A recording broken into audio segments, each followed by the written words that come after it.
My name is Amanda Varricchio, and I'm a lead test engineer at Pratt Whitney.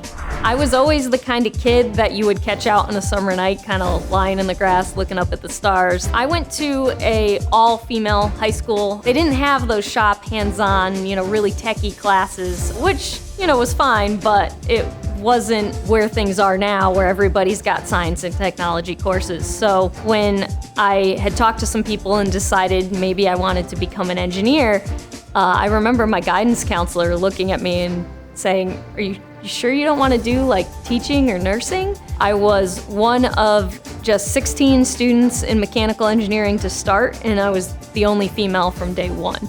But fast forward 4 years later, and I was one of two that graduated in 4 years. We had some transfer, some do the 5-year plan, so I was pretty proud of myself.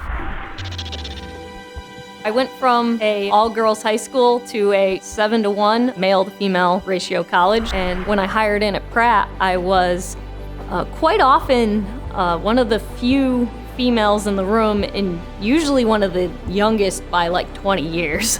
So quite often, especially when I first started flying, I was the only female on the plane for a while. The good news is we're not there anymore. My high school that I graduated from now has a first robotics team, and I go back and help mentor them. So they've added a whole bunch of STEM courses, and being able to see kind of the opportunities presented to those girls for science and technology, and having careers in engineering really promoted for them is really fantastic. It's very cool to kind of see what women can do once they realize they're capable. Because a lot of times, without that exposure, you can't really find your true passion for something. The way I look at it is the lead test engineer is both the first and the last line of defense, because we're kind of the first look at getting real data with the engine running. We can use analytical models to try and validate designs in advance. There's other things that we really need to go do the actual physical test. We do all kinds of testing. We've done emissions testing, performance, operability, and my specialty for a few years now has been flight testing, where we take the engines up to altitude and we gather data at various altitudes to see how the engine performance works as we go up at altitude, because it's different than how we run at sea level. We had to go test various climate conditions. So we flew way up north to Iqaluit, Nunavut, which is just south of the Arctic Circle, to run cold weather testing. They had to issue us Arctic survival gear just so we could make it through the day. It was so cold. And then we would fly south to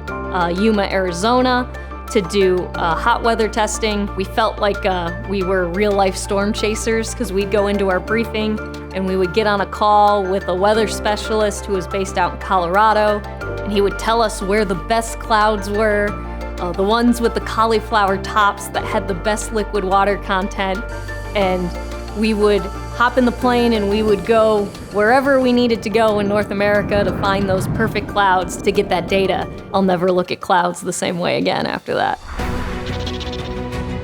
Being a test engineer, I like to describe as living life in the fast lane. It's very fast-paced, very high pressure. There are some days where I'm on the plane flying around and you kind of look out the window for a moment and you go, I can't believe they're paying me to do this. I like thinking that I play a small part in making sure aviation is safe and making sure that you can get me and your family and your friends from point A to point B and not have any worries. You can get on a plane and you're not concerned because we did a good job.